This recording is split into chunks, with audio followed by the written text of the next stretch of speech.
परब्रह्मात्मनि नमोस्तु गुरुरात्मनि पंकनहि पंकज बनु मुक्ता बनु नसीब दीप बनु जलता रहूं गुरुपद पद्म समीप नमो भारती भ्रम मिटे ब्रह्म बनूं मैं बाल भार रहित भारत बने भास्वत भारत भाल भार रहित भारत बने भास्वत भारत भाल।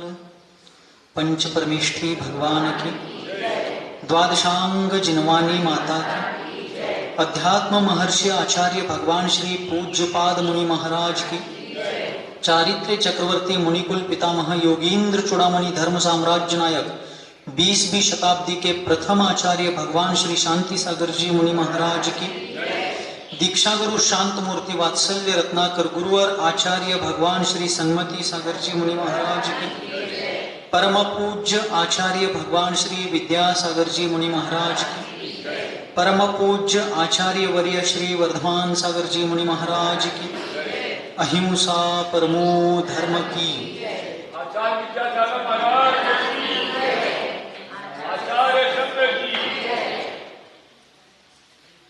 कमल पानी में होता है,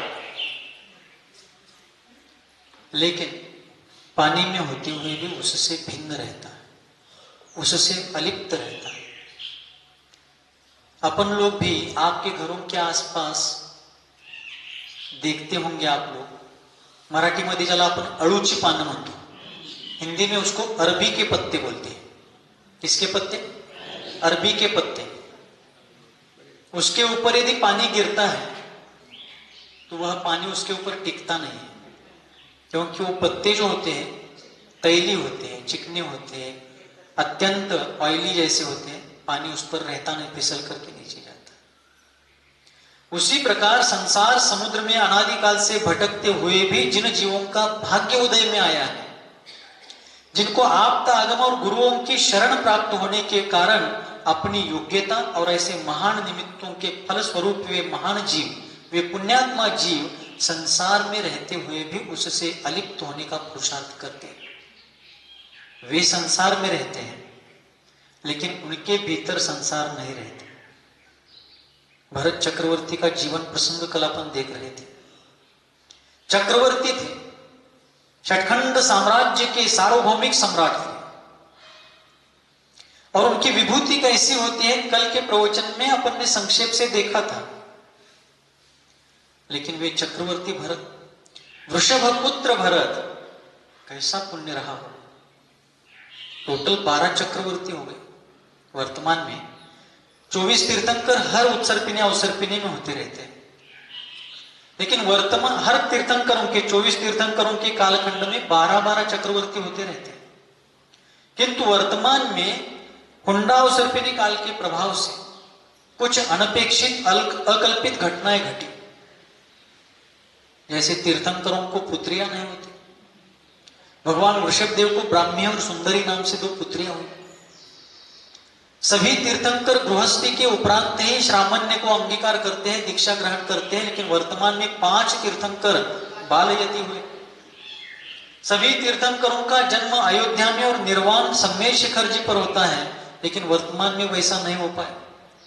4 तीर्थंकरों का निर्वाण अलग अलग स्थान पर हुआ। 20 तीर्थंकर सम्मेद शिखर जी से निर्वाण प्राप्त हुए। जन्म की दृष्टि से भी वैसा ही हुआ है, अन्य स्थानों में भी जन्म हुआ है तीर्थंकरों का।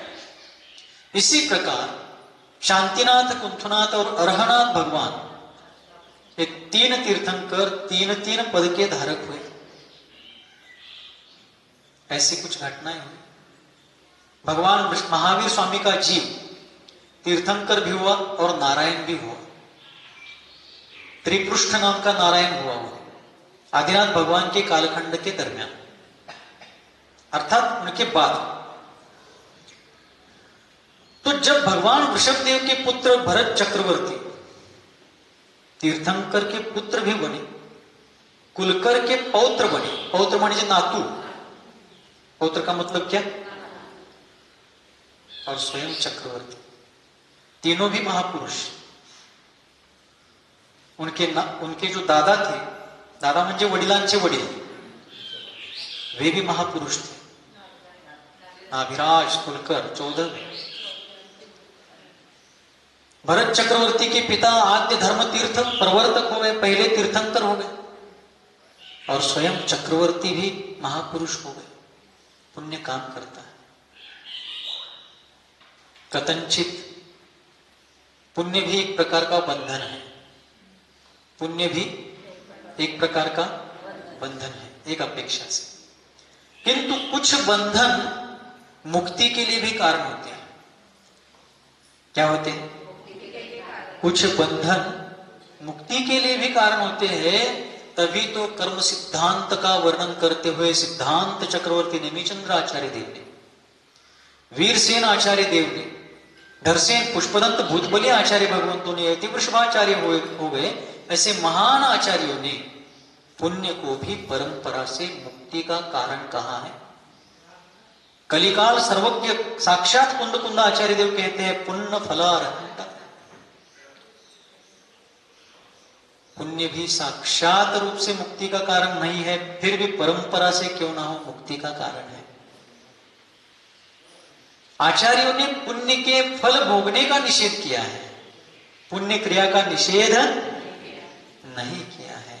तभी तो पूज्यपाद स्वामी ने कहा है एकापि समर्थेयम जिन भक्ति दुर्गतिम निवारितुम पुण्यानि च पूरितुम दातुम मुक्ति श्रेयम प्रतिनः। जिनेन्द्र भगवान की भक्ति इतनी समर्थ है, वो एक ही जिन भगवान की भक्ति इतनी समर्थ है कि दुर्गति का निवारण कर देती है, नरक तिर्यंच आदि गतियों से बचाती है। सिर्फ नरक गति और तिर्यंच गति ही दुर्गति नहीं है, देवगति में भी दुर्गति होती है, जिसको शास्त्रों में देव दुर्गति कहा गया। किलविशिक जाति के देव होना, अंबावरिष्ठ जाति के देव होना, हीन दर्जे के देव होना, कि जो संक्लेश परिणाम से भी युक्त हो सकते हैं, होते हैं, उससे भी शास्त्रों में अभियोग्य जाति के देव। सौधर्मेंद्र का वाहन क्या है? माधुरी हाथी का बबलू हाथी सांगायचा, ऐरावत हाथी। स्वर्ग में हाथी पाला है तो वहां चारा कहां से लाएंगे? कल्प वृक्ष से।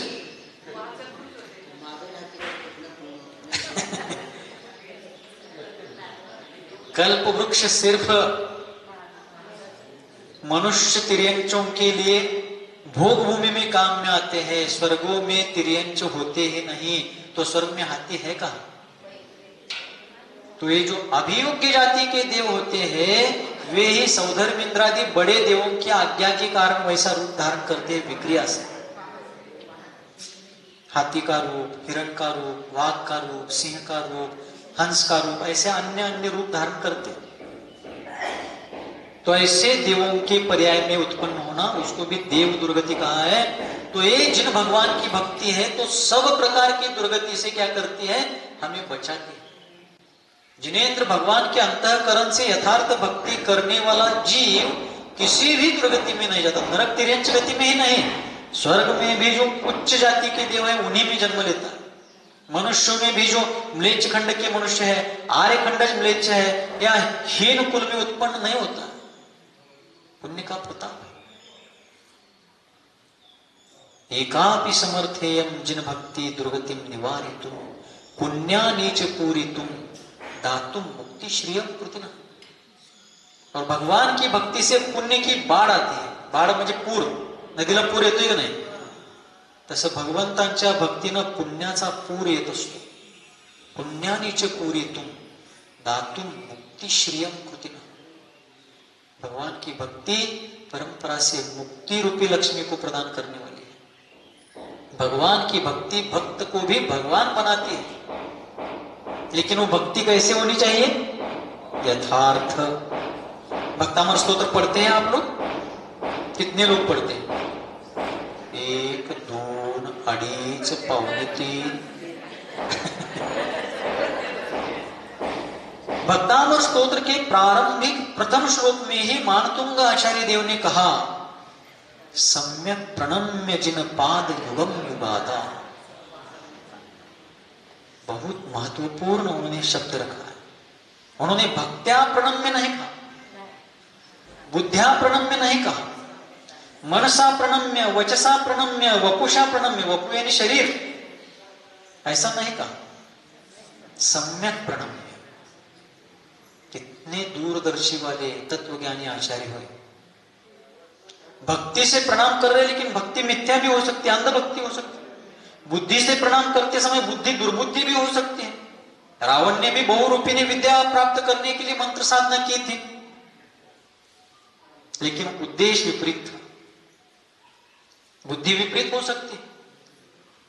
मन से कर सकते हैं भक्ति, लेकिन वह मन कुछ आकांक्षाओं से युक्त हो सकता है। वाणी से भक्ति कर रहे हैं, लेकिन वाणी में भक्ति है, किंतु अंतरंग में कुछ सांसारिक लोभ प्रलोभन हो सकते हैं। शरीर से तो माथा झुक रहा है, लेकिन अंतःकरण में भक्ति रहित भाव हो सकते हैं। आचार्य महाराज ने कहा भक्त्या प्रणम्य, ऐसा कहा, फिर निषेध नहीं किया आप लोगों ने, सुनकर वैसे ही बैठे। भक्त्या बुद्ध्या मनसा वचसा वपुषा ऐसा कुछ नहीं कहा, सम्यक प्रणम्य। सम्यक प्रणम्य भक्ति भी आ गई, बुद्धि भी आ गई, मन भी आ गया, वचन भी आ गया, काया भी आ गया, सब कुछ आ गया, सम्यक प्रणम्य। तो सम्यक प्रणम्य मतलब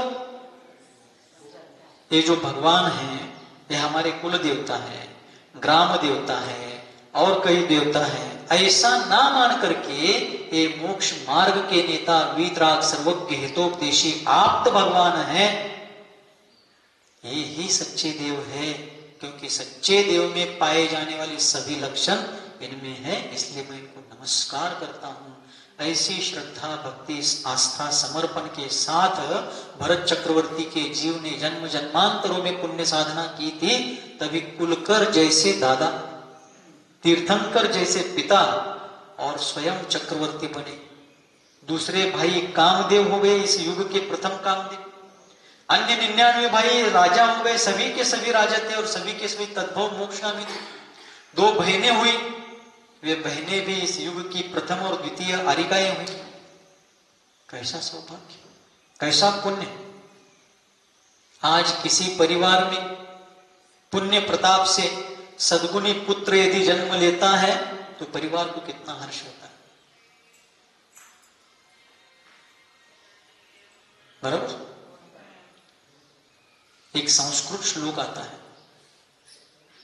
शर्वरी दीपकोश चंद्र। क्या कहा? शर्वरी दीपकोश चंद्र दिने, सर्वरी दीपकोश चंद्र दिने दीप प्रभाकर। त्रैलोक्य दीपको धर्म सत्पुत्र कुल दीपक। कैसा श्लोक है?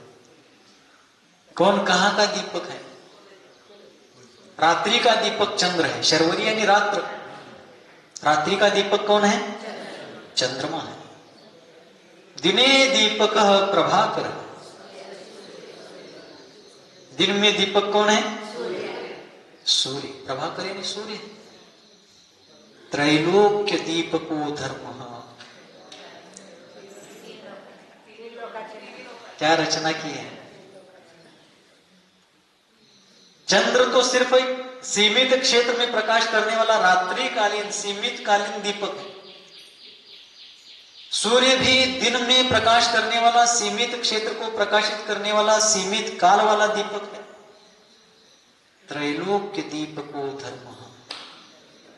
लेकिन संपूर्ण 3 लोक का दीपक प्रकाशक यदि कोई है, केवली पन्नतम धम्मम शरणम, केवली प्रणीत धर्म ही 3 लोक का दीपक है। और हमारे जैसे भाग्यवान हम ही हैं कि उस धर्म रूपी दीपक में हम प्रकाशित हो रहे हैं। ये सब देवशास्त्र गुरुओं की कृपा है, अपने पूर्व जन्म का पुण्योदय है, भाग्योदय है।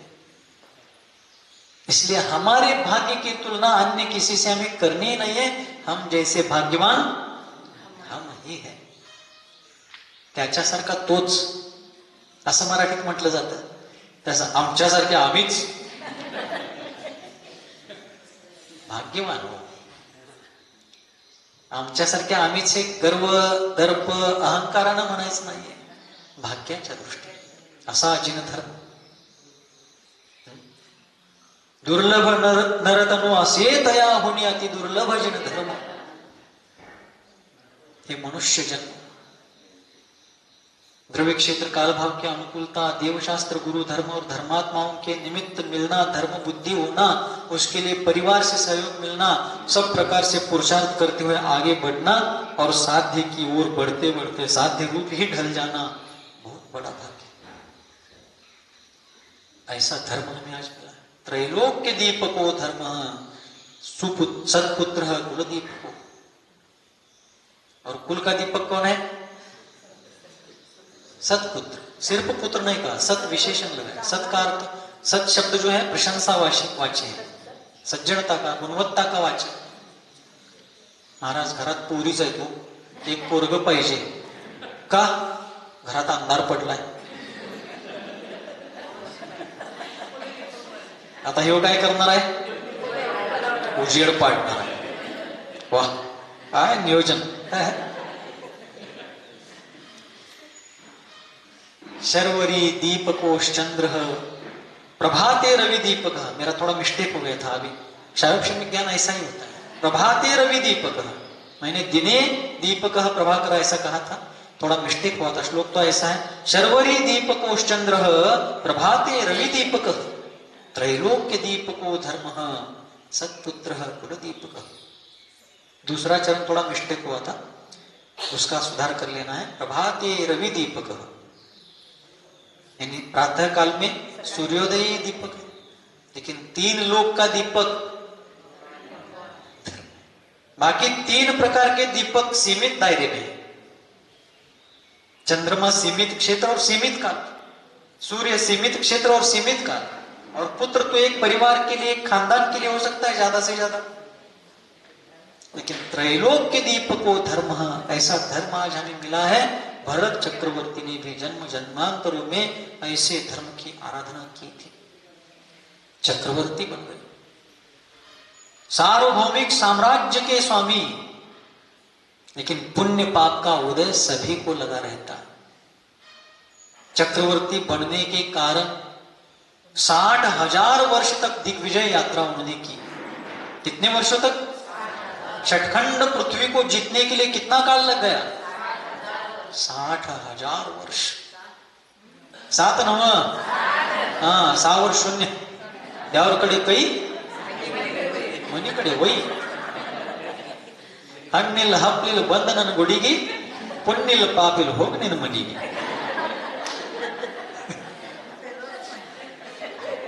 होता है हिंदी वालों को नहीं आएगा, कन्नड़ सीखना पड़ेगा. कन्नड़ सीखना पड़सी. आचार्य कहते हैं ये धर्म ऐसा महान एक पुण्य का स्रोत है, जिस धर्म के प्रभाव से साक्षात मोक्ष लक्ष्मी वश हो सकती है, उस धर्म के प्रताप से संसार दशा में संसार का सर्वोच्च अभ्युदय प्राप्त हो जाए, इसमें कोई आश्चर्य की बात.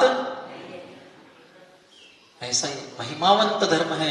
तो चक्रवर्ती भरतेश्वर ने छठखंड पृथ्वी का साम्राज्य जीतने के लिए 60,000 वर्ष तक दिग्विजय यात्रा की. पुण्य के उदय से 32,000 राजा नमरीभूत हो गए, लेकिन बीच में पाप का उदय हो गया. भाई ने वहां पर क्या कर लिया? बगावत कर दी. चक्रवर्तियों का कभी भी पराजय नहीं होता, चक्रवर्तियों का कभी भी अपमान नहीं होता, लेकिन चक्रवर्ती भी पराजित होने के साथ साथ अपमानित हुए. बाहुबली ने उनका अपमान करने के लिए नहीं किया. बाहुबली ने चक्रवर्ती का पराजय करने का सोचा भी नहीं था. भरत के अहंकार ने बाहुबली को मजबूर कर दिया. बाहुबली कह रहे थे, बड़े भाई के रूप में, पितृतुल्य बड़े भ्राता के रूप में आपको जीवन भर प्रणिपात करूंगा, नमस्कार करूंगा, लेकिन आप सम्राट और हम गुलाम, ये सोच करके आप हमें झुकाना चाहते हैं. झुकेगा नहीं झुको. कुठल्याही परिस्थितीमध्ये सम्राट म्हणून मी वागणार, तुम्ही गुलाम म्हणून मी वागणार नाही. स्वाभिमान, मैं भी राजपुत्र हूं, वृषभपुत्र हूं. आप वृषभपुत्र अकेले थोड़ी है, हम भी है. स्वाभिमान था. लेकिन वहां चक्र रुक गया ना, रह गया. वो तो युद्ध के समय. लेकिन शुरुआत में दूत जब संदेश लेकर के गया था भरत चक्रवर्ती का, तब पोदनपुर में संवाद हो गया था। पोदनपुर साम्राज्य था, तक्षशिला उसकी राजधानी थी।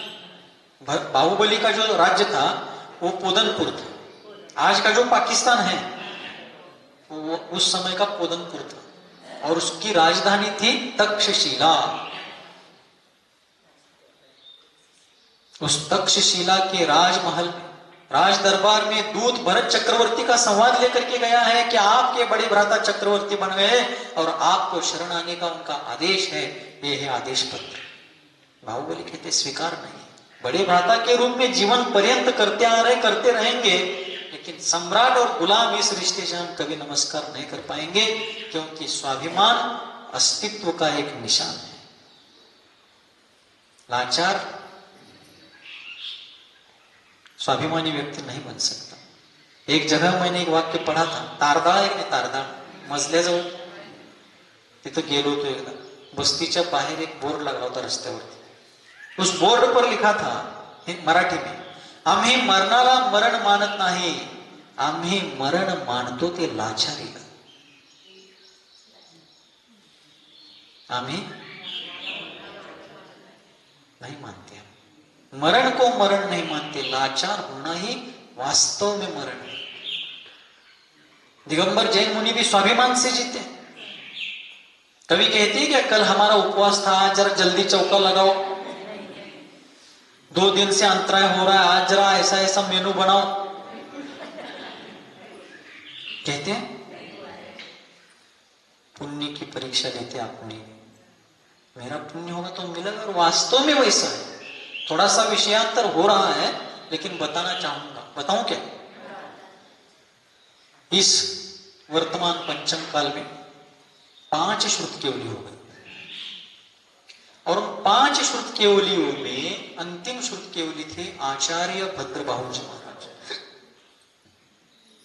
वे मालवा प्रांत में थे।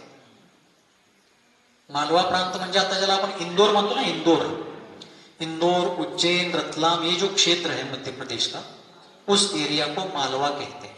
आपला कसा मराठवाडा, विदर्भ, पश्चिम महाराष्ट्र, कोकण असा जो भाग महाराष्ट्रामध्ये आहे, वैसे इंदौर प्रांत, उज्जैन प्रांत है वो मालवा कहलाता है। जबलपुर तरफ का एरिया महाकौशल कहलाता है। टीकमगढ़, ललितपुर एरिया बुंदेलखंड कहलाता है, उधर भी प्रांत है। राजस्थान में जयपुर क्षेत्र है, डोंडार कहलाता है। इधर चांदखेड़ी, झालावाड़, कोटा है वो हाड़ौती कहलाता है। लाडनू उधर का भाग शेखावाटी, ऐसे प्रांत होते हैं उसमें। तो उस समय आचार्य श्री भद्रबाहू जी महाराज मालवा प्रांत में थे, जिसे आज हम इंदौर, उज्जैन वगैरह कहते हैं। और उस समय उज्जैन एक चंद्रगुप्त मौर्य के एक विशेष नगरों में से एक नगर था। उनका मगध साम्राज्य था, और चंद्रगुप्त मौर्य अपने शासन को दीर्घ काल तक निभाते हुए भारतवर्ष के अंतिम मुकुटबद्ध सम्राट हुए। सुवर्ण मुकुट को पहनने वाले अंतिम राजा। उनके बाद सुवर्ण मुकुट को पहनने वाले कोई भी राजा आज तक ना हुए, ना आगे होंगे, जब तक चतुर्थ काल आएगा। तो सम्राट चंद्रगुप्त मौर्य का शासन चल रहा था। भद्रबाहु आचार्य 24,000 मुनियों के संघ को लेकर के उस प्रांत में विचरण कर रहे थे। यहां 9 मुनि हैं, तो आपको लग रहा है कि बड़ा संघ है। 5-25 मुनियों का संघ होता है तो आज हमारे गांव में बहुत बड़ा संघ आया, ऐसा आपको हर्ष होता है, होना भी चाहिए। लेकिन 24,000 मुनि एक ही गुरु के चरणों में नतमस्तक होकर के उनकी आज्ञा का पालन प्राणपन से कर रहे हैं। सुबह, दोपहर, शाम को देव वंदना, आचार्य वंदना, प्रतिक्रमण, स्वाध्याय, दिन रात निरंतर आत्म साधना कर रहे हैं। उसी समय आचार्य भद्रबाहू जी महाराज एक दिन आहार के लिए जाते हैं, और एक बालक जिसका कुछ दिन पहले जन्म हुआ था, जिसको झूले में झुलाया गया था, लिटाया गया था, वो अपने आंगन में उसको लिटाया गया था। आचार्य भद्रबाहू जी रास्ते से आहार के लिए जा रहे हैं, और वो छोटा सा बालक जिसको अभी दांत भी नहीं आए हैं, वो कहता है स्वामी यहां से चले जाओ। तब आचार्य भद्रबाहू जी ने पहचाना कि कोई बड़ा संकट आने वाला है। उसी दरमियान चंद्रगुप्त मौर्य को 16 सपने पड़ते हैं। ये रत्नों की थाली धूली में पड़ी है, हाथी के ऊपर बंदर बैठा है, तालाब के दक्षिण हिस्से में थोड़ा सा जल है, इत्यादि ऐसे 16 सपने आते। उन्होंने पहचान लिया कि अब बहुत भयंकर परिस्थिति धर्म और धर्मात्माओं के ऊपर आने वाली है। और भद्रबाहु आचार्य अष्टांग निमित्त ज्ञान के ज्ञानी थे। उन्होंने जान लिया कि बालक कह रहा है कि वापस जाओ, तो उन्होंने उसमें उपवास तो कर लिया, स्वाभिमानी थे। वापस जाओ कहने पर कोई आहार लेगा क्या? कोई भी साधक लाचारी से आहार नहीं लेगा, वो प्राण छोड़ देगा, लेकिन स्वाभिमान की रोटी खाएगा। स्वाभिमान और दुर्भिमान, इसका फर्क समझना। स्वाभिमान का मतलब है लाचार नहीं, और अभिमान या दुर्भिमान का मतलब है अहंकार। स्वाभिमान छोड़ना नहीं चाहिए और दुर्भिमान होना नहीं चाहिए। कड़ा लग लेना। तो भद्रबाहु स्वामी वापस लौट गए और उस घटना का निमित्त पाकर के उन्होंने निमित्त ज्ञान से जान लिया कि इस क्षेत्र में 12 वर्ष का दुर्दांत अकाल, सूखा अकाल गिरने वाला है, वाड़ा दुष्काल। और फिर 12,000 मुनियों को उस तरफ रख करके 12,000 मुनियों को लेकर के वे दक्षिण आए। उसी समय चंद्रगुप्त मौर्य को भी वैराग्य हुआ और उन्होंने अपने पुत्र बिंदुसार को अपना राज्य सौंप करके भद्रबाहु स्वामी का शिष्यत्व स्वीकार करके दक्षिण यात्रा पर आ गए। इतिहास बहुत सुंदर है। आचार्य विद्यासागर जी महाराज ने एक हाइकू लिखा, कंटाला लगा। वे लिखते हैं, हाइकू जानते हैं आप लोग, 17 अक्षर की कविता होती है, 3 पंक्तियों में। पहली पंक्ति में 5 अक्षर, दूसरी में 7 और तीसरी में 5, 5 7 5। पहली पंक्ति है, पीछे भी देखो, बघा बघू वळून मागो। तसं वळून बघायचं नाहीये, पीछे भी देखो, पिछलग्गू ना बनो। पीछे भी देखो, पिछलग्गू ना बनो, पीछे रहोगे। तीसरी पंक्ति है, पीछे रहोगे या उसी का पाठ भेद है, पछताओगे। पीछे भी देखो यानी अपने श्रमण संस्कृति का स्वर्णिम गौरवशाली इतिहास जरा मुड़ करके देखो, अर्थात इतिहास में देखो। पिछलग्गू ना बनो, पिछलग्गू ना बनो, इस वाक्य का समानार्थी कन्नड़ में एक कहावत है छोटे बच्चों को लेकर के, पादावर बड़े भाद्यानो, अभ्यास है, पादावर बड़े भाद्यानो, बंदावर बड़े बंदे। छोटे बच्चे होते, कोई कहीं जा रहा है मैं भी चलूंगा, कोई आ रहा है मैं भी आऊंगा। वैसे कौन कहां जा रहा है, किस तरफ जा रहा है, जाकर के वहां क्या होगा, भला होगा, बुरा होगा, हिताहित होगा, ये बिना सोचे सिर्फ चले जाना ये घातक है, अहितकारी है। मराठी साहित्यकारों ने एक मार्मिक टिप्पणी की है, मार्मिक कहावत कही है, गेले सांगून ज्ञानी माणसा परास मेंढर बरी। काय म्हटलं तरी, गेले सांगून ज्ञानी, म्हणा म्हणा जरा जोराने, याक बरी का, ऐसा इसलिए कहा। मेंढी यानी भेड़, हिंदी में उसको भेड़ बोलते हैं, आणि जो मेंढपाळ असतो धनगर त्याला हिंदीत गढेरिया म्हणायचं। काय म्हणायचं? गढेरिया। तो भेड़ जो गढेरिया चराते हुए जाता है, सभी भेड़ नीचे देखकर चल रहे, मानो इरियापत समिति का नियम लिया है, निरतिचार इरियापत समिति, सिर्फ इरियापत समिति नहीं है, निरतिचार इरियापत समिति, ऐसा देखते हुए चल रहे। और एक भेड़ मानो गड्ढे में गिर जाती है, पीछे के क्या करते हैं, एक के ऊपर एक, एक के ऊपर एक, धड़ाधड़ गिरते जाते हैं। क्यों? आगे वाला कहां जा रहा है, गिर रहा है, उठ रहा है, सही जा रहा है, गलत जा रहा है, बिना देखे उसके पीछे अंधानुकरण करते हुए चले जाना। शिव खेरा नाम के एक मोटिवेशनल स्पीकर और लेखक है, शिव खेरा। मराठी में खेरा बोलते हो, हिंदी में खेड़ा बोलते हो, चलो आपकी भी सही, हमारी भी सही। वे कहते हैं, एक भेड़ के नेतृत्व में आने वाले 100 शेरों के झुंड को मैं नहीं डरता। एका मेंढीच्या नेतृत्वाखाली येणाऱ्या 100 सिंहांना मी घाबरत नाही, लेकिन एक शेर के नेतृत्व में आने वाले 100 भेड़ों को मैं बहुत डरता। क्यों? पीछे सेना शेरों की है, सिंहांची आहे, लेकिन नेतृत्व भेड़ कर रहा। सेना क्या पराक्रम करे, और वही पीछे वाली सेना भेड़ों की है, लेकिन नेता खमक्या आहे। मराठीतच म्हणायचं झालं तर नेता खमक्या आहे, सिंह सिंह नेता कोण आहे, सिंह. आणि मागच्या आहे वाघ चालत नाही, सिंह आहे आमच्याकडे. सात नेता खमक्या असला तर मागची सेना कसली फुसकी जरी असली ती सूर्य पराक्रम करणार. उसी प्रकार नेतृत्व बहुत महत्वपूर्ण है. अंधानुकरण नहीं करना चाहिए. तो क्या विषय चल रहा था हमारा,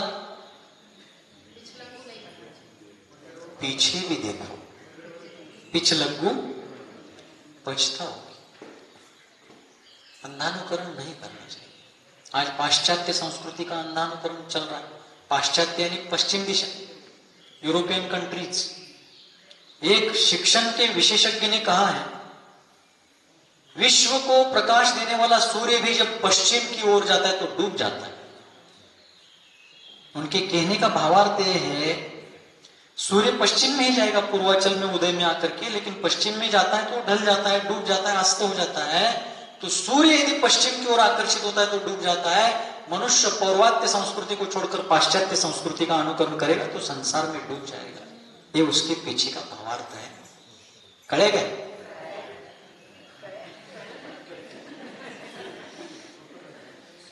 इसलिए पीछे भी देखो, पिछलग्गू ना बनो, पछताओ. तो पुण्य होगा तो कुछ भी हो सकता है, वह बात मैं बता रहा था. लेकिन किसी के भी जीवन में समसमान पुण्योदय और समसमान पापोदय हमेशा नहीं रहता. रहता है? इसलिए मराठी नीतिकारों ने कहा, जगी सर्व सुखी असा कोण आहे, विचारी मना तूच शोधो निपाहे. जीवन का संपूर्ण काल जिसका संसार दशा में सुखमय है, ऐसा कोई एक तो सुरमा हो, कोई नहीं है. चंद्रगुप्त मौर्य, जिनका साम्राज्य ईरान तक फैला था, उस समय उसको पर्शिया कहते थे, पर्शियन साम्राज्य. इतना बड़ा साम्राज्य था. संपूर्ण भारत, आज का बांग्लादेश, आज का पाकिस्तान और अफगानिस्तान का भी बहुत सा हिस्सा भारत का ही अंग था. भारत बहुत विशाल राष्ट्र था उस समय. ये लगभग 2500 वर्ष के दरमियान की घटना, थोड़ा कम 2500 वर्ष. तो आचार्य कहते हैं, चंद्रगुप्त मौर्य की पट्ट रानी जब गर्भवती थी, उनका नाम मुझे याद नहीं आ रहा. नहीं, वो नहीं, सेल्यूलस की बेटी वो अलग थी और एक पट्ट रानी थी. तो जब पट्ट रानी गर्भवती थी, प्रसूति निकट आई थी, और एक दिन वे भोजन के लिए बैठे थे पति पत्नी. कंटाळा आला ना. थोड़ा इष्टोपदेश का विषय इधर उधर हुआ है, लेकिन ठीक है, श्रमण संस्कृति का इतिहास हम जान रहे हैं और फिर मूल मुद्दे पर आने वाले हैं. और जब दोनों भोजन के लिए पति पत्नी बैठे थे परिवार के साथ, चाणक्य ने बचपन से जब चंद्रगुप्त को पाला था, चाणक्य ने दिगंबर मुनि दीक्षा लेकर के संलेखना साधी है. आपको मालूम होना चाहिए. जिसको कौटिल्य कहा जाता है, चाणक्य कहा जाता है, अर्थ विशेषज्ञ कहा जाता है, वो दिगंबर मुनि बन करके संलेखनाधारी हो चुके हैं. चंद्रगुप्त मौर्य जैन सम्राट थे. हमारे जैनियों को मालूम नहीं. का माहित नाही? वाचत नाही. वाचायला का वाचत नाही महाराज? आम्हाला सवड नाही ना. कशाला सवड नाही? मरायला सवड नाही.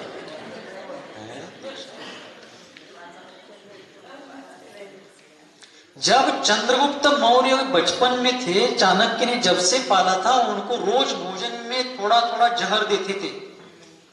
क्यों?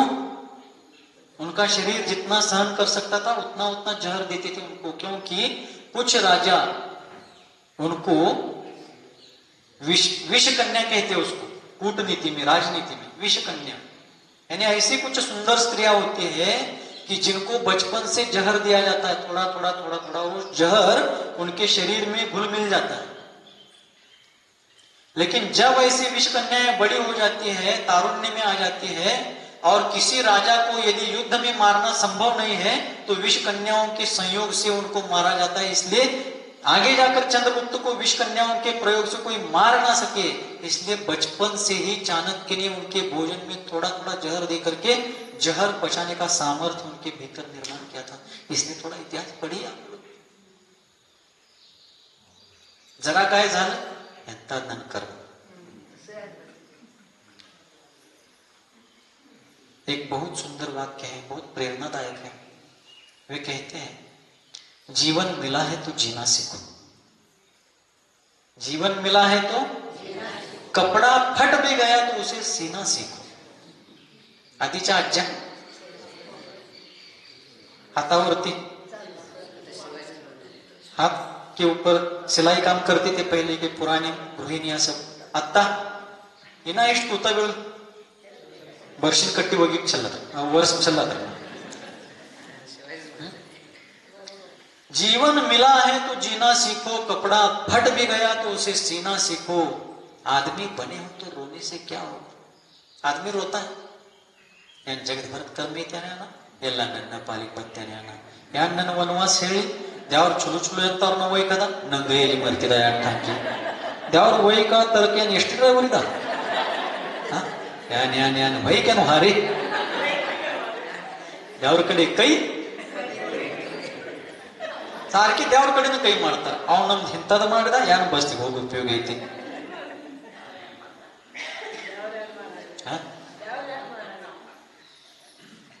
जीवन मिला है तो जीना सीखो, कपड़ा फट भी गया तो उसे सीना सीखो।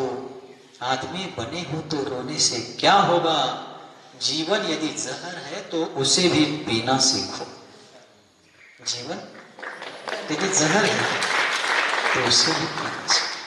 चंद्रगुप्त मौर्य को उन्होंने जहर बचपन से थोड़ा थोड़ा दे करके जैसे जैसे वो झेल सके पचा सके ऐसे दे करके उनको इतना मजबूत बनाया था कि कोई विष कन्या से उनका मरण ना हो, कोई उनके भोजन में विष घोल दे तो भी मरण ना हो, ऐसा बनाया था। लेकिन एक बात चंद्रगुप्त को मालूम नहीं थी, सिर्फ अकेले चाणक्य जानते थे गुरु कैसा होना चाहिए, ऐसा होना चाहिए। भौतिक दृष्टि से बात है। और जब चंद्रगुप्त सम्राट बनने के बाद एक दिन अपनी गर्भवती प्रसूति जिसकी निकट आई है ऐसे पट रानी के साथ भोजन के लिए बैठे हैं और बात करते करते प्रेमवश स्नेहवश भोजन में विष है ये बात नहीं जानने वाले चंद्रगुप्त ने अपने थाली का एक ग्रास अपनी पट रानी को खिला दिया। ग्रास गले के नीचे उतरते ही पट रानी के देह में दाह निर्माण हो गया, तड़पने लगी, मुख से झाग आने लगा, आंखें बड़ी होने लगी। बड़े बड़े राजवैद्य आ गए, भारत सम्राट स्वयं वहां उपस्थित थे, लेकिन जिसका आयु कर्म समाप्त हुआ है उसको भगवान भी नहीं बचा सकते। बराबर बहुत प्रयास किए बस, लेकिन वैद्यों ने बताया कि रानी नहीं बच सकती। तो चंद्रगुप्त ने जिस प्रकार वैद्यों के द्वारा उस गर्भस्थ शिशु को बचा लिया, लेकिन उस जहर का दाह इतना था कि उस बालक के माथे पर एक काला बिंदु उत्पन्न हुआ था, इसलिए उसका नाम आगे जाकर के बिंदुसार रखा गया। मुलाचं नाव बिंदुसार का ठेवलं होतं म्हणून जरा इतिहास वाचूया की। एका मराठी विचारकांनी एका ठिकाणी म्हटलं, जे इतिहास विसरतात ते इतिहास घडवू शकत नाहीत, आणि जे इतिहास घडवतात ते इतिहास विसरू शकत नाहीत। हा सुद्धा एक इतिहास है। म्हणून जरा जरा इतिहास वाचो, थोड़ा थोड़ा हमारे गौरवशाली स्वर्णिम इतिहास को पढ़ने का हम प्रयास करें। कैसे हमारे आचार्य हुए, कैसे ज्ञानी विद्वान जन हुए, कैसे कैसे मुनिजन हुए, कैसे कैसे सम्राट हुए। एक नाम बता रहा हूं आपको ग्रंथ का, दान चिंतामणि। पढ़ा है? नहीं पढ़ा। कर्नाटक का गौरवशाली इतिहास उसमें है। दान चिंतामणि अत्तिमब्बे, अत्तिमब्बे का जीवन चरित्र है। कैसी रानी हुई। पट्ट महादेवी शांतला का इतिहास पढ़िए थोड़ा थोड़ा, ऐसी महान स्त्रियां हुई हैं। श्रवण बेलगोला में आप जाएंगे तो चंद्रगिरी पर्वत पर जाने के बाद लास्ट में कोने बस्ती है, कोने बस्ती कोने बस्ती के पास एक बाहुबली मंदिर है और एक मंदिर का नाम याद नहीं आ रहा है, ऐसे 2 या 3 मंदिर उन्होंने बनवाए वहां पर। पट्ट महादेवी शांतला, हड़े बेड़ू के जो मंदिर है बेलूर के पास, यानी हसन और बेलूर के बीच में, वहां के मंदिर भी सब उन्होंने बनवाए थे। लेकिन उनके पति बिट्टदेव ऐसा कुछ नाम था उनका राजा का, बाद में वो शंकराचार्य के प्रभाव में आकर के धर्मांतरित हो गए, विष्णुवर्धन नाम कर लिया और जैन मंदिरों को उन्होंने अजैन मंदिरों में रूपांतरित कर दिया। थोड़ा थोड़ा तो पढ़िए, आप पढ़ेंगे तो बच्चों को बता पाएंगे, बच्चे पढ़ेंगे तो पीढ़ियों तक ये इतिहास गौरव को प्राप्त होता रहेगा। हमें ही मालूम नहीं तो हम आगे क्या देंगे उसको।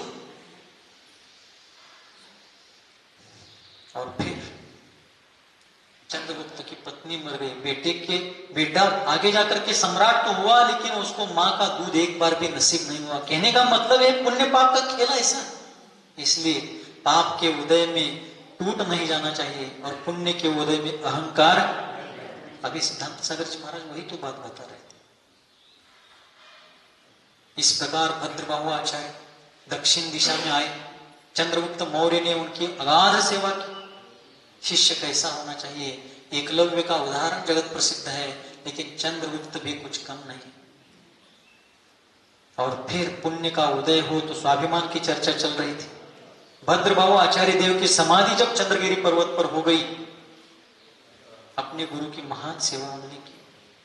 उसके उपरांत श्रवणबेलगोला के आसपास के परिसर में ही चंद्रगुप्त मुनिराज अकेले थे जंगल में, और विशाखाचार्य अर्थात जो भद्रबाहु आचार्य के उत्तराधिकारी थे, वे तमिलनाडु, आंध्र प्रदेश, केरला वगैरह उस समय दक्षिण प्रांत में महान धर्म प्रभाव न करके लौट रहे थे। जंगल में आ गए, बियाबान जंगल था जहां कोई किसी प्रकार का मनुष्य का वास्तव्य नहीं था, और तब जाते जाते जंगल में उनको चंद्रगुप्त मुनिराज दिखाई दिए। तो चंद्रगुप्त मुनिराज दिखने पर उन सब मुनियों के मन में इस मुनि के ऊपर संशय निर्माण हुआ कि हाँ, कितने दूर दूर तक, अनेकों किलोमीटर तक कोई मानवीय वस्ती नहीं है, यहाँ पर मनुष्यों का कोई रहन सहन अस्तित्व नहीं है। ये चंद्रगुप्त मुनि इस जंगल में रह रहे, शायद इनका खान पान भ्रष्ट हुआ होगा, जंगल के फल फूल खा करके जी रहे होंगे, नहीं तो ये जीवित कैसे। तो आहारचर्या का समय जब हुआ तो चंद्रगुप्त मुनिराज ने कहा कि चलिए आप सभी उपवास मत रहिए, मेरे साथ चलिए, पास में एक नगर है, आहार करके आते हैं। और फिर वे आहार को गए, उनके पीछे पीछे सभी गए। वहां पर एक सुंदर बहुत विशाल नगर था। सभी मुनियों का आहार हो गया, लौट करके आए। सभी ने उन मुनिराज की बहुत प्रशंसा की, क्या ऐसे जंगल में आप चर्या कर रहे, हमें मालूम नहीं था, हमने आपको निंदा पात्र समझ लिया था, लेकिन हम क्षमा चाहते वगैरह वगैरह सब हो गए। संयोग से उस दिन एक महाराज का कमंडलू आहार करके लौटते समय वो भूल करके आ गए थे। जब कमंडलू लेने उस नगर के पास पहुंचे तो वहां जंगल के अलावा कुछ नहीं था। तब पता चला कि चंद्रगुप्त मुनिराज का पुण्य इतना था कि उनकी आहार चर्या करवाने के लिए स्वर्ग के देव लोग वहां नगर बसाते थे, उनको आहार देते थे। इसको शास्त्र में एक शब्द है कांतार चर्या। कांतार यानी जंगल, जंगल के अनेक नाम है। तो कांतार चर्या यानी जहां पर मनुष्य वस्ती नहीं, वहां अपने पुण्य की परीक्षा लेना। मेरा पुण्य होगा तो जंगल में भी आहार मिले। कांतार चर्या उन्होंने की थी। पुण्य का उदय है तो ऐसा होता है, इसलिए मुनिजन स्वाभिमान से जीवन जीते हैं, लाचारी का टुकड़ा नहीं खाते। पुण्य पाप का खेल है, इसलिए आचार्यों ने पुण्य के फल को आसक्ति पूर्वक भोगने का निषेध किया है, पुण्य क्रिया करने का निषेध नहीं किया है। 25 क्रियाओं का वर्णन तत्वार्थ सूत्र में करते समय उसमें एक पुण्यवर्धिनी क्रिया भी बताई। स्वयं आचार्य ने गृहस्थों के लिए देव पूजा, गुरुपास्ती, स्वाध्याय, संयम, तप, दान किस लिए बताया? तो भरत चक्रवर्ती अनेक जन्मों में धर्म पुरुषार्थ करते हुए, पुण्य वर्धन करते हुए वो महात्मा, वह धर्मात्मा चक्रवर्ती बन गया, तीर्थंकर पुत्र बन गया, कुलकर का पौत्र बन गया, मोक्षगामी भाइयों का भाई बन गया, ज्येष्ठ भ्राता बन गया, भाई भी बन गया, लेकिन छोटा, सबसे छोटा नहीं बना। नकटा सब काय रिस्पॉन्स आहे वो? मराठी में कहा होता है नकटा असावं पण धाकटा असू नये.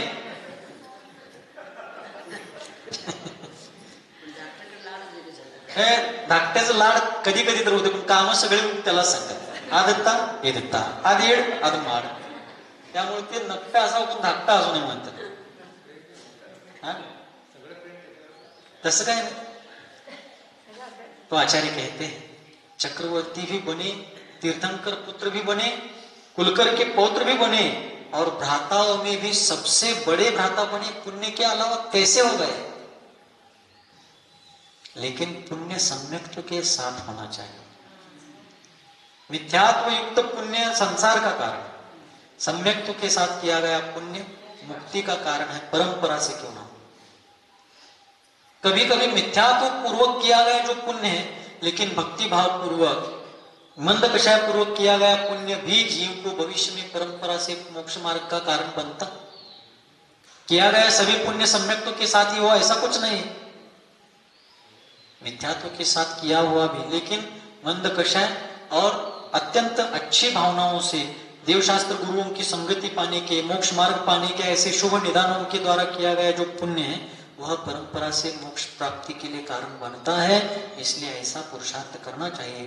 तो वे भरत चक्रवर्ती षटखंड पृथ्वी के सम्राट थे, अगाध वैभव के धनी थे. और एक दिन वे अपने आंगन में चक्रवर्ती होते हुए भी रोज की दैनिक चर्या के अंतर्गत द्वारा प्रेक्षण विधि के लिए खड़े थे.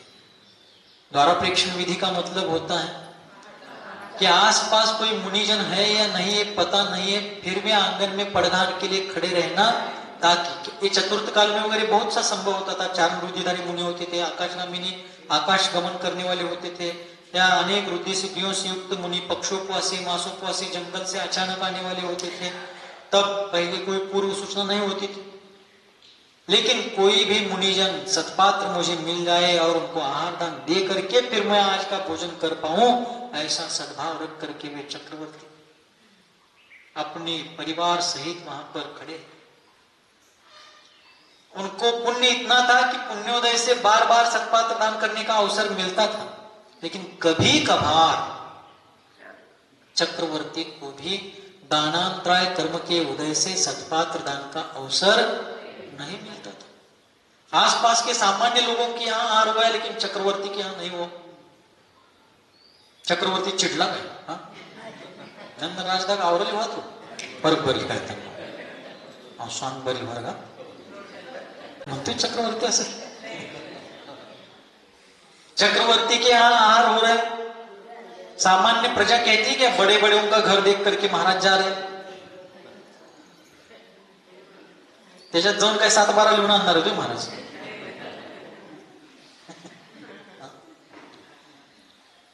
हमें कभी कोई कहता है, आम्हाला जर कोण म्हणलं मोठ्यांच्यात बघून गेल्यात किंवा तुम्ही जाताय, होय म्हणलं, पण जायच्या आधी आम्ही तर या वर्षी किती टन ऊस गेले ते सगळं चौकशी करून जातोय, कारण येताना थोडं त्यातलं आणायला नको बिलिंग. नंद बी कर्म इर्तितल्या चुलू अनावर केट्ट अनावर नंद कर्म इथल्या सोसूतला याला फक्त सांगताना थांबून जातोय किती टन पडलंय, किती ऊस आहे, किती एकर रान आहे, ते सगळं बघून एपड्या बिपड्या किती मारलंय ते चौकशी करूनच जातोय आम्ही. येताना त्याचं काय वाटाघाट असेल ते करूनच येतोय. हसत खेळतच सांगायचं, खरं बरोबर सांगून टाकायचं काय आहे त्याच्यात. और फिर चक्रवर्ती के यहाँ जब आहार नहीं होते थे, चक्रवर्ती खेद खिन्न तो नहीं होते थे, लेकिन आज मेरा सौभाग्य नहीं है कि उन महान तपस्वी जनों को सत्पात्र में नहीं कर पाया, ऐसा भाव उनके मन में आता था. और जिस दिन चक्रवर्ती के घर में सत्पात्र दान निर्ग्रंथ मुनियों का आहार होता था, चक्रवर्ती को लगता था ये षटखंड साम्राज्य इस पात्र दान के सामने तुच्छ है, ये मेरा असली साम्राज्य. इतने विशेष भाव भरत चक्रवर्ती के. एक दिन उनका आहार दान होने के बाद मुनि महाराज को छोड़ने के लिए चक्रवर्ती स्वयं जाते हैं, शुद्धि के वस्त्र पहने हुए, हाथ में मुनि महाराज का कमुंडू लेकर के, पैरों में कोई किसी प्रकार के पादत्राण ना पहनते हुए नंगे पैर चल रहे. जिस चक्रवर्ती को चलने के लिए पुष्प शैया बिछाई गई, रास्ते में फूलों के फूल बिछाए गए हैं, ऊपर जिनके रत्नमयी स्वर्णिम छत्र पकड़ा जाता है, अनेक सेवक जन जिनको हमेशा चौवरों से हवा करते रहते हैं, ऐसे चक्रवर्ती निर्घ्रंथ गुरु के साथ नंगे पैर चल रहे।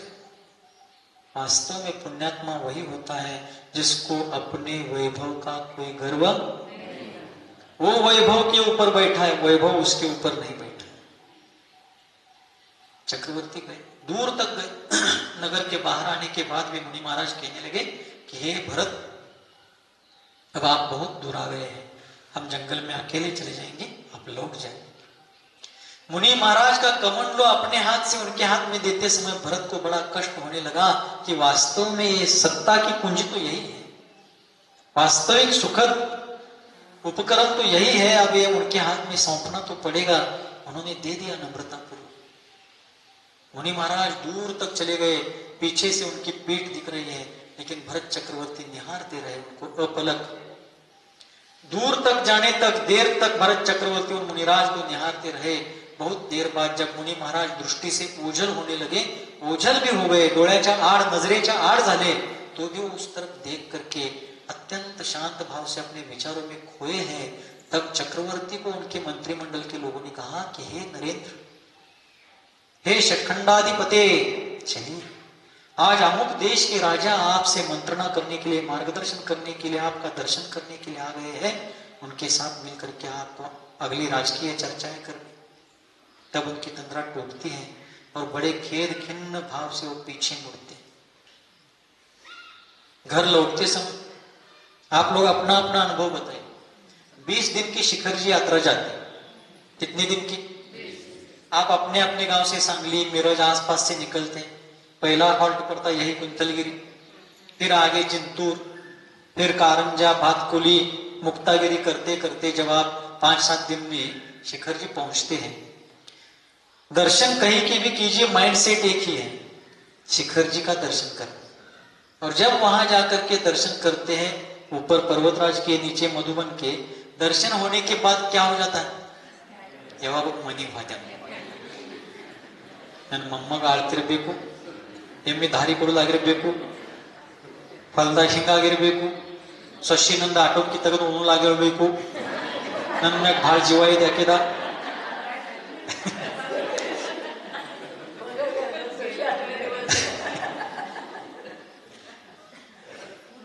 शिखर जी का दर्शन होने के बाद आगे चंपापुरी, पावापुरी वगैरह वगैरह बहुत से दर्शन है, फिर भी मन घर की ओर खींचता है। चक्रवर्ती षटखंड पृथ्वी का स्वामी, उसका महल कैसा होगा कल बताया था, लेकिन मुनिराज को छोड़कर वापस आते समय उसके पैर भारी हो गए। क्या भाव हो गए उस महात्मा के।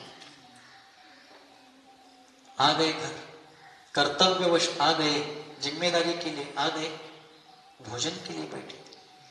उनकी पट्ट महादेवी, पट्ट रानी सुभद्रा उनको भोजन परोस रही। चक्रवर्ती ने कायोत्सर्ग करके, प्रभु का स्मरण करके एक ग्रास हाथ में लिया, सब्जी में वगैरह जो भी होगा उसमें डुबाया और हाथ का ग्रास हाथ में पकड़ करके खोए खोए से बैठे। उनकी पटरानी थाली का भोजन क्या है, कैसा है देखने के लिए आती है। भोजन तो वैसा ही, पहला ग्रास हाथ में ये देख करके वो थोड़ी देर देखती है और फिर पूछती है उनको, क्या आप किसी चिंता में है क्या? क्या रात्रि में आपको नींद नहीं आई क्या? क्या आपका स्वास्थ्य ठीक नहीं क्या? आप बिना भोजन किए ऐसे क्यों बैठे हैं? तब चक्रवर्ती कहते हैं, मैं चक्रवर्ती, इस संपूर्ण भरत क्षेत्र में कोई भी 1 सेंटीमीटर जगह ऐसी नहीं जहां मेरा शासन नहीं है। कौन मेरे विरुद्ध क्या करने वाला? जिसको किसी प्रकार की समस्या हो, संकट हो, आक्रमण होने वाला हो, किसी प्रकार का कोई तूफान आने वाला हो, तो चिंता के कारण नींद नहीं लगेगी। लेकिन मेरे सामने ऐसी कोई समस्या नहीं, नींद भी अच्छी लगी, स्वास्थ्य तो बिल्कुल ठीक है, फिर आप भोजन क्यों नहीं कर रहे? तब चक्रवर्ती कहते हैं कि हे देवी, देवी यानी पटरानी को भी, रानियों को भी राजा देवी कह करके पुकारते हैं, संबोधन करते हैं। हे देवी, मैं भोजन का ग्रास हाथ में लेकर के भी इसी विचार में खोया हूं कि जिनको मैं आज अभी छोड़ करके आया हूं, ये सब छोड़ करके मैं भी उनके जैसा कब बन जाऊंगा, मैं भी वैसा कब बनूं, ये सोचते हैं। यथा यथा समायाति संवित्तौ तत्त्वमुत्तमं तथा तथा न रोचन्ते विषयाः सुलभा अपि, यथा यथा न रोचन्ते विषयाः सुलभा अपि, तथा तथा समायाति संवित्तौ तत्त्वमुत्तमम्। तो ऐसे लोग होते हैं। जलते भिन्न कमल है। दो पंक्तियां बताकर बात पूरी करूंगा, आज बहुत देर तक प्रवचन चला। मराठी विचारकों ने इतनी सुंदर दो पंक्तियां कही है जो भरत चक्रवर्ती जैसे महात्माओं के जीवन पर लागू होती है। रंगोन रंगात साऱ्या रंगोन रंगात साऱ्या रंग माझा वेगळा, गुंतून गुंत्यात साऱ्या पाय माझा मोकळा। क्या कहा उन्होंने? रंगून रंगात साऱ्या रंग माझा वेगळा, गुंतून गुंत्यात साऱ्या पाय माझा वेगळा। सब प्रकार के रंगों में मेरा जीवन रंगा हुआ है, लेकिन मेरा अंतरंग उन सब रंगों से भिन्न है। रंगून रंगात साऱ्या रंग माझा वेगळा, गुंतून गुंत्यात साऱ्या पाय माझा मोकळा। देखने के लिए, दिखने के लिए पारिवारिक, सामाजिक इत्यादि सभी प्रकार के बंधनों में मेरा पैर क्या हो गया है? उलझ गया है। गुंतून गुंत्यात साऱ्या पाय माझा मोकळा, लेकिन फिर भी मेरा पैर एक झटके में उन सब उलझनों को ठुकरा करके सुलझे हुए जीवन पथ पर आगे बढ़ने में समर्थ है। ऐसा उस वाक्य का भावार्थ है। हम भी वैसा बढ़ने का प्रयास करेंगे। मैं भी प्रयास करूंगा, आप भी कीजिए, हम सभी प्रयास करें। सभी का जीवन इसी प्रकार मांगल्य पूर्ण हो। इन्हीं मंगलमय भावों के साथ जिनके हृदय रूपी पद्म सरोवर से विश्वव्यापी वात्सल्य की लोक कल्याणकारिणी धर्मगंगा सर्वजन सुखाय और सर्वजन हिताय इस लोकोत्तर भावना से निरंतर और निर्व्याज रूप से बहती है, जो वर्तमान धर्म तीर्थादिनायक भगवान सम्मतिनाथ के लघुनंदन है, जो चारित्र्य चक्रवर्ती आचार्य भगवान श्री शांति सागर जी महामुनिराज की मूल संघ आचार्य परंपरा के आभूषण स्वरूप है, जिनका जीवन मानवता का मानदंड और उदारता का उदाहरण है, मूलाचार ही जिनका साधन है और समय सार ही जिनका साध्य है, जो धर्मरथ के समर्थ सारथी है, संसार समुद्र में डूबने वालों के लिए जो अभेद्य धर्म नौका समान है, अज्ञान अंधकार में भटकने वालों के लिए जो रत्नत्रय के रत्नदीप हैं, जिनका जीवन सहजता और सरलता के कारण सुंदरता से भी सुंदर है, ऐसे मेरे जीवन के सर्वे सर्वा भाग्य विधाता सन्मति सागर आचार्य देव के त्रिभुवन सुंदर लोक पूज्य चरण कमलों में यही प्रार्थना करता हूं कि हे गुरुदेव, सभी की मति सन्मति हो और सभी की गति पंचम गति मोक्ष गति हो। इन्हीं मंगलमय भावों के साथ बोलिए गुरुवर आचार्य भगवान श्री सन्मति सागर जी मुनि महाराज की